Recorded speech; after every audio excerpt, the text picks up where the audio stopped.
Wow. I've been up here a lot. I've never seen a crowd like this. I think we need a ballroom, and that's happening. It's going to be a beautiful ballroom. This is really a lot of people, most I've ever seen in this room.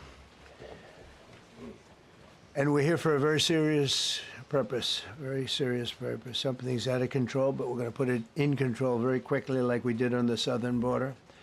I'm announcing a historic action to rescue our nation's capital from crime, bloodshed, bedlam, and squalor, and worse. This is Liberation Day in D.C., and we're going to take our capital back. We're taking it back under the authorities vested in me as the President of the United States. I'm officially invoking Section 740 of the District of Columbia Home Rule Act. You know what that is? And placing the D.C. Metropolitan Police Department under direct federal control, and you'll be meeting the people that will be directly involved with that.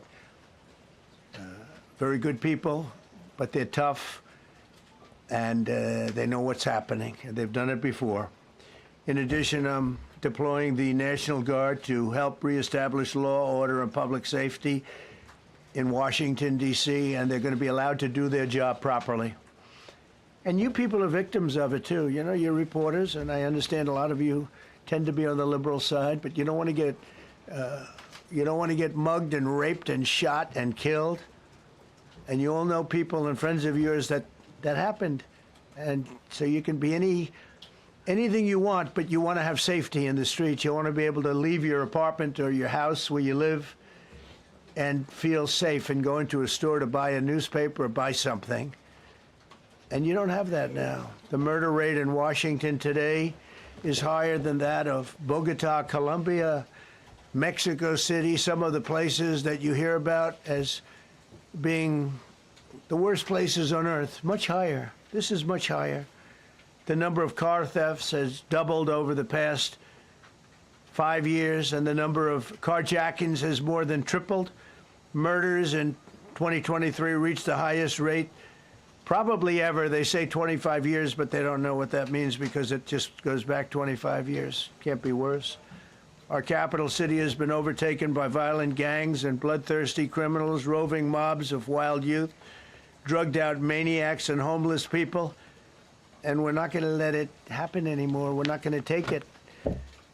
Just like we did on our southern border. Nobody comes through our southern border anymore. 3 months in a row, we had zero. I don't know if that's right, but the people that do the work, it's a very liberal group of people, actually, and they actually said zero for the last 3 months. Nobody thought a thing like that was possible. And, you know, when you say take a look at numbers, I just saw some charts. These are different cities throughout the world. Red is, okay, the red is a place called Washington, D.C. Look at these. Baghdad is, we doubled up on Baghdad. Panama City, Brasilia, San Jose, Costa Rica, Bogota, Colombia, heavy drugs. Mexico City, I mentioned, Lima, Peru, all double and triple what they are. So do you want to live in places like that? I don't think so. I don't think so. And I think the people in this room, if you wrote correctly, you'd see, look at the kind of numbers we have. D.C., 41 per 100,000, number one that we can find anywhere in the world. Other cities are pretty bad, but they're not as bad as that. Is that where you want to live? The reporters of the world? Juvenile offenders and crimes against persons, as they say. It's getting worse. Not getting better, it's getting worse. And we had a recent indication. There was a story about a man who was just left. He quit because he was asked to do phony numbers on crime. And we're going to look into that. I think Pam is going to be looking into that. But he was asked by the city, I guess, that we don't want to show the real numbers. Let me do numbers so it looks like it's going down. Not going down. And under Biden, it was a disaster. And nobody did anything about it. We're going to do things about it like you wouldn't believe.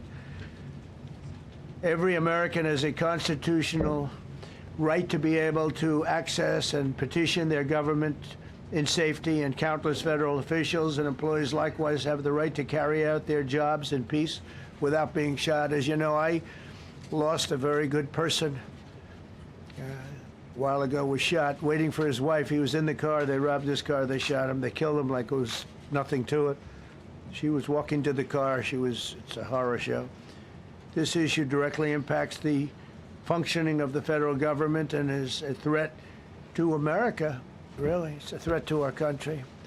We have other cities also that are bad, very bad. You look at Chicago, how bad it is. You look at Los Angeles, how bad it is. We have other cities that are very bad. New York has a problem. And then you have, of course, Baltimore and Oakland. We don't even mention that anymore. They're so far gone. We're not going to let it happen. We're not going to lose our cities over this. And this will go further. We're starting very strongly with D.C., and we're going to clean it up real quick, very quickly, as they say. Days ago, a former member of the DOJ staff was savagely beaten by a band of roving thugs after defending a young woman from an attempted carjacking. He was left dripping in blood. He thought he was dead, with a broken nose and concussion. Can't believe that he's alive. He can't believe it. In June, a 21-year-old congressional intern was tragically killed after being hit by a stray bullet in a drive-by shooting. A former Trump administration official named Mike Gill, fantastic person, was murdered last year in cold blood in a carjacking blocks away from the White House. We all knew him. Great person. Waiting for his wife as she was walking to the car. A Democrat congressman was also carjacked at gunpoint not far from the Capitol. And in 2023, an aide to Senator Rand Paul was stabbed in the chest and head by a demented lunatic as he walked down the street, just absolutely for no reason. Horrifically, last July 4th weekend, a 3-year-old girl was shot in the head and killed while sitting in a car near the Capitol. It's becoming a situation of complete and total lawlessness. And we're getting rid of the slums, too. We have slums here. We're getting rid of them. I know it's not politically correct. You'll say, oh, so terrible. No, we're getting rid of the slums where they live. Caravans of mass youth rampage through city streets at all times of the day. There are ATVs, motorbikes. They travel pretty well. Entire neighborhoods are now under emergency curfews. Just this past weekend, gunfire went through, and you saw that, the Navy Yard. I saw it this morning. They saw that they fought back against law. See, they fight back until you knock the hell out of them, because it's the only language they understand. But they fought back against law enforcement last night. And they're not going to be fighting back long, because I've instructed them and told them whatever happens, you know, they love to spit in the face of the police. As the police are standing up there in uniform, they're standing and they're screaming at them an inch away from their face. And then they start spitting in their face. And I said, you tell them, you spit and we hit. And they can hit real hard. It's a disgusting thing. I've watched that for years, for 3-4 years. I've watched them. The police are standing, and they're told, don't do anything under any search. So and you can see they want to get at it. And they're standing there, and people are spitting in their face, and they're not allowed to do anything. But now they are allowed to do whatever the hell they want. This dire public safety crisis stems directly from the abject failures of the city's local leadership. The radical left city council adopted no cash bail. By the way, every place in the country where you have no cash bail is a disaster. That's what started the problem in New York, and they don't change it. They don't want to change it. That's what started it in Chicago. I mean, bad politicians started it, bad leadership started it, but that was the one thing that's central, no cash bail. Somebody murders somebody and they're out on no cash bail before the day is out. We're going to end that in Chicago. We're going to change the statute. I spoke with Pam and Todd and everybody. We're going to change the statute, and I'm going to have to get the Republicans to vote because the Democrats are weak on crime. Totally weak on crime. They don't know why.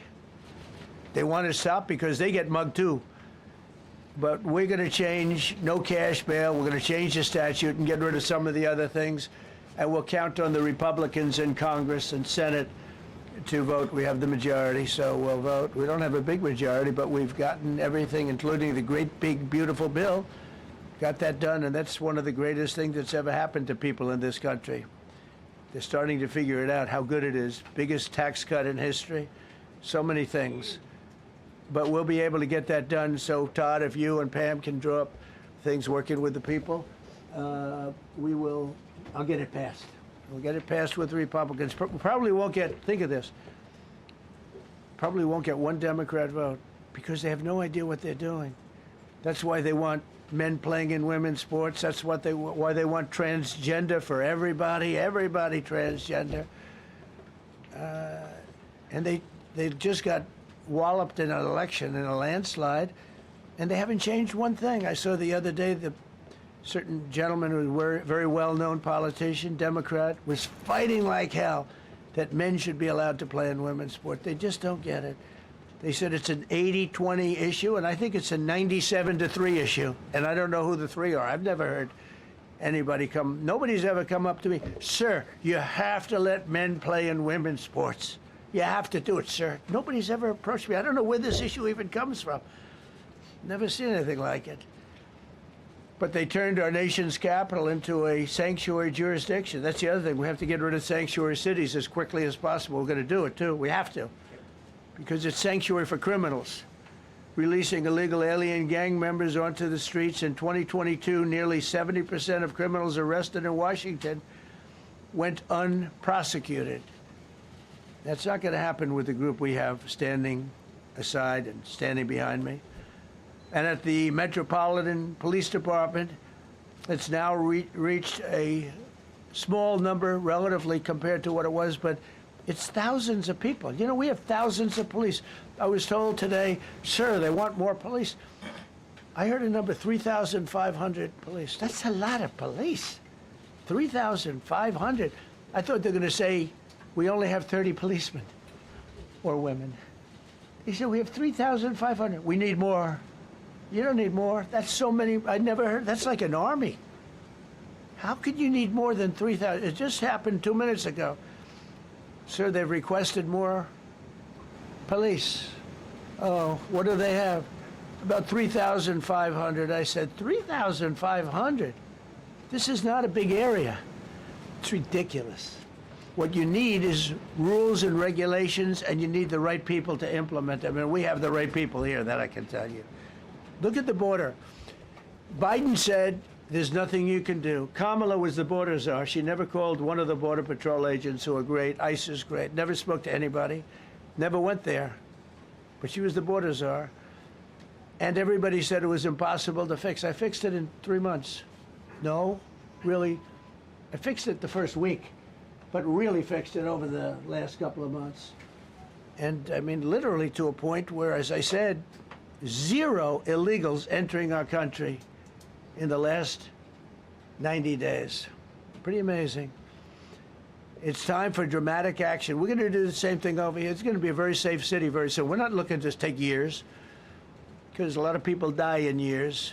And we've got incredible people in this country, except we have to allow them to do their job. And that we will deliver like nobody's ever delivered before. I actually think it's easy. You know, if you're competent, it's easy. If you're incompetent, it's impossible. But I'm very competent. Last week, my administration surged 500 federal agents into the district, including from the FBI, ATF, DEA, Park Police, the U.S. Marshal Service, the Secret Service, and the Department of Homeland Security. You know, a lot of nations, they don't have anything like that. They got some police, and they're rough police. They don't have DEA, ATF, FBI, Park Police, U.S. Marshal Service, Secret Service, Department of Homeland Security. They got some police, but they're rough police, and they do their job. They don't have crime. We're not going to have crime either. They made dozens of arrests, and that's what starts to happen.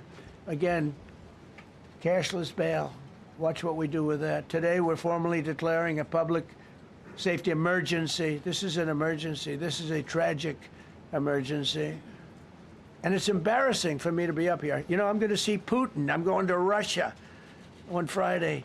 I don't like being up here talking about how unsafe and how dirty and disgusting this once beautiful capital was, with graffiti all over the walls. It's another part of it, by the way, because we're talking about safety, but we're also talking about beautification. We have the most beautiful, potentially, capital in the world. We always had. But people come from Iowa, they come from Indiana, they come and then they get mugged. Not going to happen. Keep coming, because by the time you get your trip set, it's going to be safe again, and it's going to be clean very quickly. We're going to replace the medians that are falling down all over the roads. We're going to replace the potholes. We're going to put a nice new coat of asphalt over the top. No, we don't have to rip the road out and spend 7 years building a new road because they cut everything. Because some designers said, well, we need a 1/4 of an inch more turn for safety reasons. No, we're going to do it right. We're going to get it done quickly. So today we're declaring public safety emergency in the District of Columbia, and Attorney General Pam Bondi, who's fantastic, is taking command of the Metropolitan Police Department as of this moment. And I'll be making the appropriate notifications to Congress and to the mayor, our new DEA administrator, who's one of the top in the country. He better be Terry. If you're not, I'm going to get rid of you so fast. Terry Cole. Terry, thanks. Very good. We just got him, most highly recommended person. And you'll be designated as the interim federal commissioner of the Metropolitan Police Department, okay? And you run them tough. They're good. You have a lot of good people. You have people that shouldn't be there. You also have people that shouldn't be there. They got in there because of woke. But you have a lot of great police, and those people are the ones that want to help you. This city will no longer be a sanctuary for illegal alien criminals. We will have full, seamless, integrated cooperation at all levels of law enforcement, and we'll deploy officers across the district with an overwhelming presence. You'll have more police, and you'll be so happy, because you'll be safe. When you walk down the street, you're going to see police, or you're going to see FBI agents. We're going to have a lot of agents on the street. You're going to have a lot of, essentially, military, and we will bring in the military if it's needed. By the way, we're going to have National Guard, but Pete Hegseth will tell you about it. We will bring in the military if needed. People say, oh, that's so terrible. He's going to bring in, it's been used many times over the years. I don't think we'll need it. I think we've got so many great people, including the people that are in the police department with proper leadership. They'll immediately begin massive enforcement operations targeting known gangs, drug dealers, and criminal networks to get them the hell off the street, maybe get them out of the country, because a lot of them came into our country illegally. They shouldn't have been allowed in. They come from Venezuela. They come from all over the world. We're going to get them the hell out. They won't be here long. But some of these people, a lot of them, are homegrown criminals. And these are bad people. These are rough people. And this is just a list of some of the people that were given to me today that were criminals removed from the D.C. streets this weekend. They were rough and tough. But we're rougher and tougher. Look at these people here. Nothing, you know.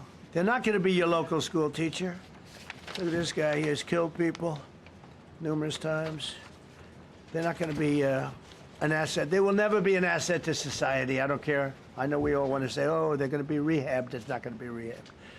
So, just to conclude, Washington, D.C. should be one of the safest, cleanest, most beautiful places anywhere in the world. It was years ago. We had one problem that was a pretty big problem. The radical left got out of control, and they started trying to rip down statues, and I said, let's go pass a law real fast. We're going to do it real fast, but we were blocked by the Democrats who do not want safety. Nobody gets it. I don't get it. They don't get it because they can't get votes. I don't know how they can win an election with this, but they don't want safety.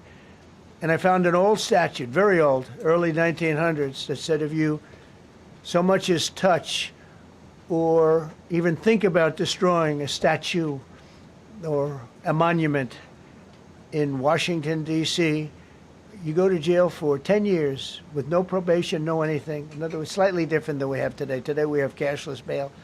There you get jailed 10 years. No curtailed sentence, 10 years. And we took it out. Nobody used it. It was never used because, you know, it was harsh. And you remember they started to rip down the statue of Abraham Lincoln. I said, that's a tough one to rip down.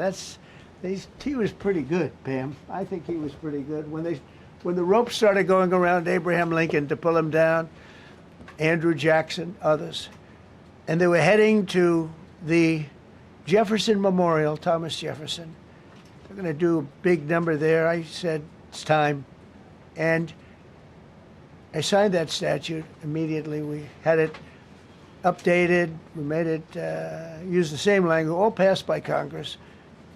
And I announced it's 10 years in jail, no probation, no anything, 10 years, no curtail sentence if you touch, so much as touch a statue in Washington, D.C.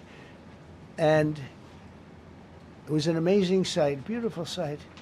Everybody just left. The ropes were hanging around Andrew Jackson, and there were 2 ropes around Abraham Lincoln. They left the rope.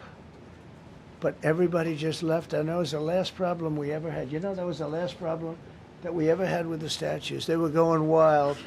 And somebody came to me and said, sir, in 1910, I don't want to give you an exact because you'll say, Donald Trump gave us wrong dates around like early on.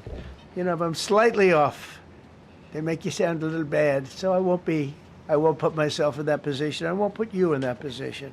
Because I think everybody agrees with what we're doing today. But when I signed that thing, it was like a miracle. Everybody left. They were gone. They were starting to march down. They started the march toward Thomas Jefferson. And I figured he was always going to be safe. But they found something with him, and they found something with Abraham Lincoln. And even in the name George Washington in California, numerous places changed the name of George Washington High School and various other places. They took George Washington's name. This was a sick, woke culture that I think we've largely ended. And a lot of those people that were woke are now turning out to be the opposite. I won't go so far as to say MAGA. It's a very special category. But they've gotten out of that. But we have people that love this country, and they love this really beautiful capital. It is. I flew over it the other day, and I said, what a beautiful place. But if there's crime all over the streets, when you get there, it doesn't look so beautiful. But we're going to make it beautiful again. We're going to fix it with crime, and we're going to also, as we're doing that, we're going to start doing things that we know how to do, that I know how to do better than anybody, I guess, because of my experience from previous life. But not only are we stopping the crime, we're going to clean up the trash and the graffiti and the grime and the dirt and the broken marble panels and all of the things they've done to hurt this city.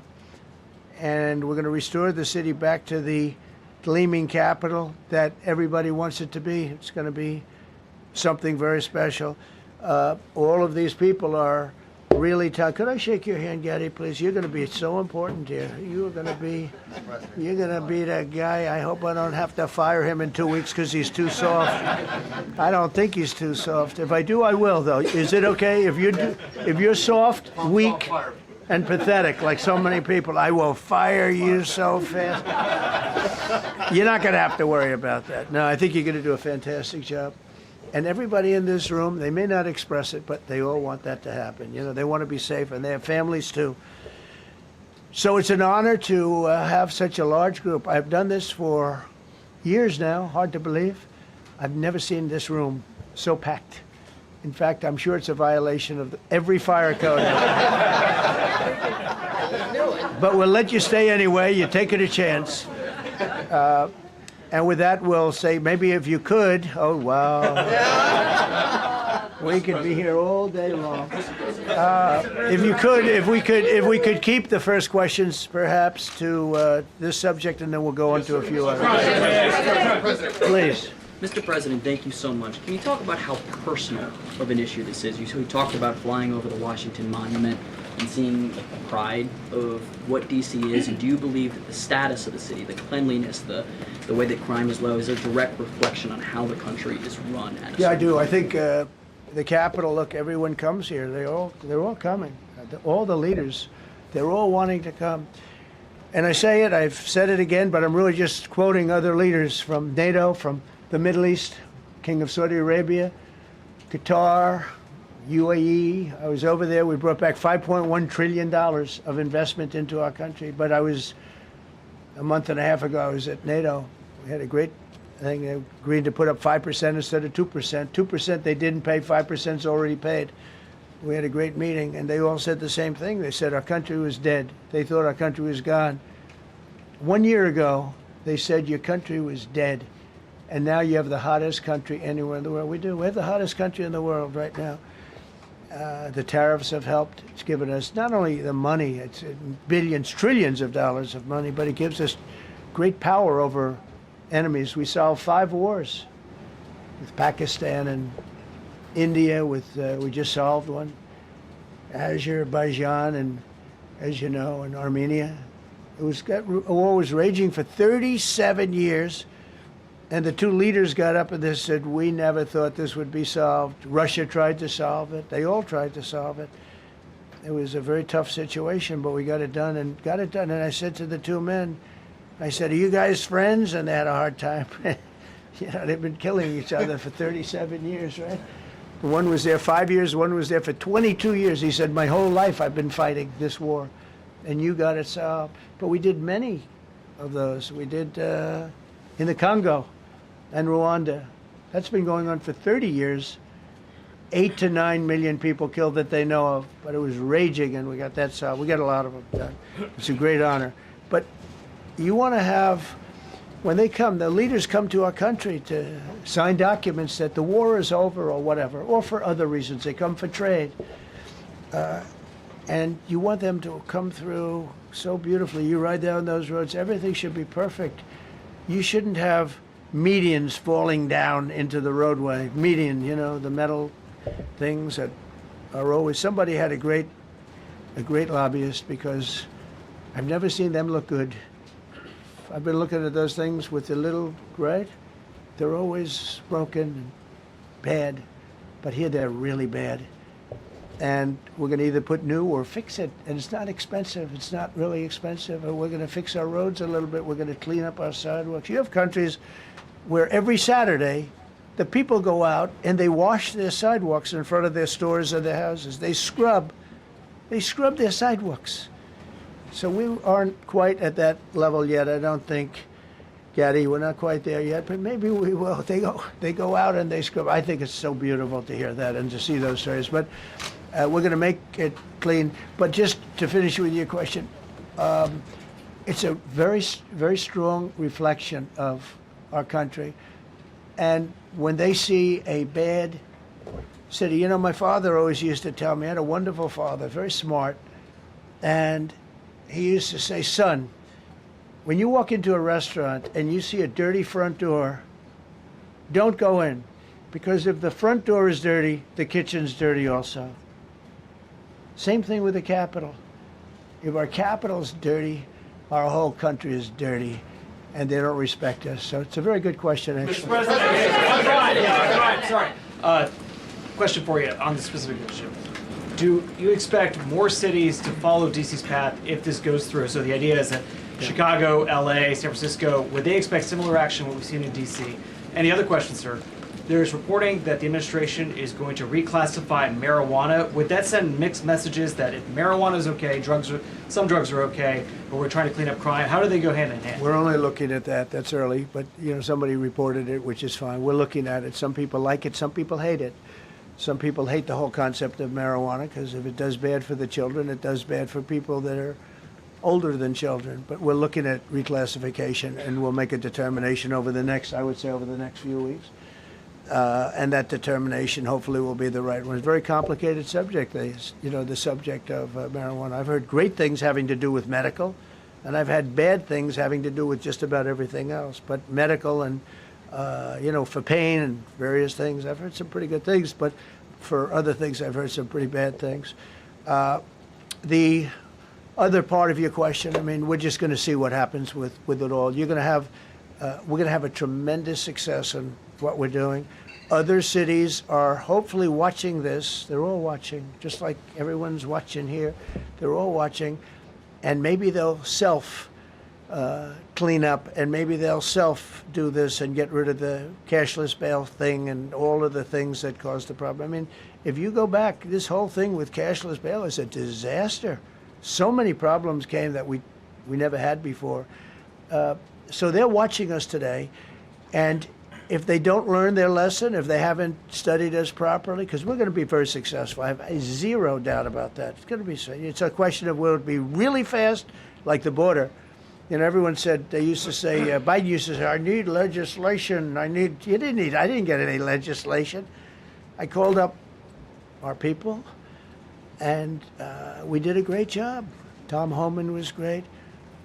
As you know, our secretary did a great job. They did a great job. There's no games. They didn't play games. And we're going to have the same thing here.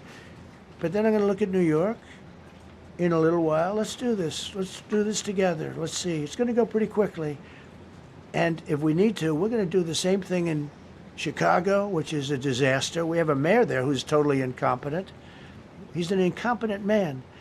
And we have an incompetent governor there. Pritzker's an incompetent. His family threw him out of the business, and he ran for governor. And now I understand he wants to be president. But I noticed he lost a little weight, so maybe he has a chance. You never know what happens. But Pritzker's a gross incompetent guy, thrown out of the family business. But when I look at Chicago and I look at L.A., if we didn't go to L.A. 3 months ago, L.A. would be burning like the part that didn't burn. If he would have allowed the water to come down, which I told him about in my first term, I said, you're going to have problems. Let it come down. We actually sent in our military to have the water come down into L.A. They still didn't want it to come down after the fires. But that was it. We have it coming down. But hopefully L.A. is watching. That mayor also. The city's burning. They lost like 25,000 homes. I went there the day after the fire. You were there.